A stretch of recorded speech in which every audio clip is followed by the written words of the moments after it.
আজ চলে এসেছি একটা অপরূপ সুন্দর ধর্মরাজ মন্দিরে। আর দেখতেই পাচ্ছেন অসংখ্য কারুকার্য রয়েছে এই ধর্মরাজ বাবার মন্দিরে। কেউ ভিডিওটা স্কিপ করে চলে যাবেন না, আর দেখতে পাবেন বাবার অলৌকিক ভয়ানক কিছু মহিমা। তো চলুন ব্লগটা শুরু করা যাক। এই ধর্মরাজ বাবার মন্দিরটি রয়েছে বীরভূম জেলার দুবরাজপুর ব্লকে গোহলিয়ারা গ্রাম পঞ্চায়েতের অন্তর্গত মেটেলা নামক একটা গ্রামে। আর এই মেটেলা গ্রামটি মহাতীর্থস্থান বক্রেশ্বর থেকে দূরত্ব বাবার মন্দির পর্যন্ত আনুমানিক 3 কিলোমিটার মতোই হবে। আর মহাতীর্থস্থান বক্রেশ্বরে মহাদেবের দর্শনের জন্য যারা আসিবেন তারা অতি অবশ্যই এই মেটেলা গ্রামে বাবার মন্দির এবং বাবাকে দর্শন করিবেন। আর প্রথমে আপনাদেরকে দর্শন করাবো রাত্রিবেলায় সেজে ওঠা মনোমুগ্ধ করা দৃশ্যটি। আর এই বাবার মন্দিরেই পেয়ে গেছি মেটেলা গ্রামেরই একজন ব্যক্তি।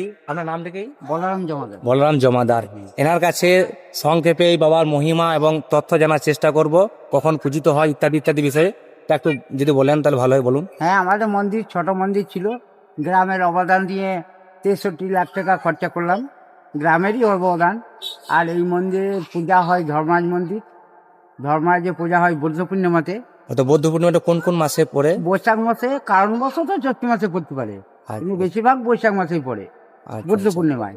আচ্ছা এই পুজোর প্রচুর লোক আসে, কম করে 20,000 লোক হয়। আমাদের মৎস্যব হয়, মৎস্যবও 20,000 সেবা হয়, প্রসাদ পায়।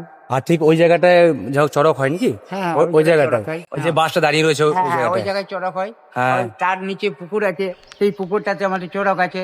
চড়কটা আচ্ছা। পুজোর দিনে উঠায় তারপরের দিনে চড়ক হয়। চড়কে এই পিঠ আচ্ছা। করে জি। মোটামুটি 30 ফুট উপরে ঘুরে।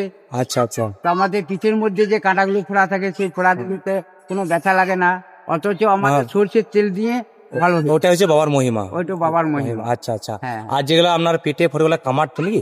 ওটা কামার। আমাদের যে কাঁটা ফুড়ে হ্যাঁ। সে হলো কর্মকার। কর্মকার। উনি জন্ম থেকেই ওদের কাজ ওটা। ওনাদের বংশ। বংশগত।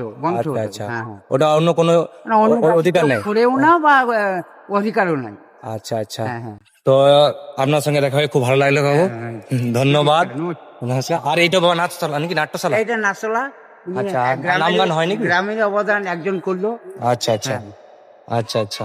ও 5 লাখ টাকা খরচা করলো এই নাচলাটায়। আচ্ছা, তো আপনার সঙ্গে কথা বলে খুব ভালো লাগলো।